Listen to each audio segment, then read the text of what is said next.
Bela Astila tiba di Istana Kehakiman Putrajaya kira-kira jam 7.55 pagi tadi bagi memberi sokongan kepada tunangnya Ahli Parlimen Muar, Syed Saddiq Syed Abdul Rahman. Bela yang berbaju kurung rona kuning dan diiringi ahli keluarga meminta semua pihak mendoakan prosiding keputusan rayuan akhir pendakwaan terhadap pembebasan Syed Saddiq lancar. Doakan, katanya ringkas sambil melemparkan senyuman kepada petugas media pada pagi 30 Jun.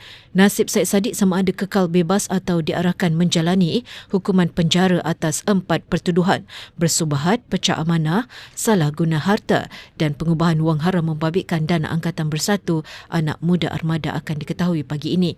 Panel 3 hakim Mahkamah Persekutuan terdiri daripada Presiden Mahkamah Rayuan Datuk Seri Abu Bakar Jaiz, Hakim Datuk Cik Muhammad Ruzima Ghazali dan Datuk Colin Lawrence Sokirah dijangka menyampaikan keputusan rayuan akhir pendakwaan terhadap pembebasan Syed Saddiq pada 9 pagi.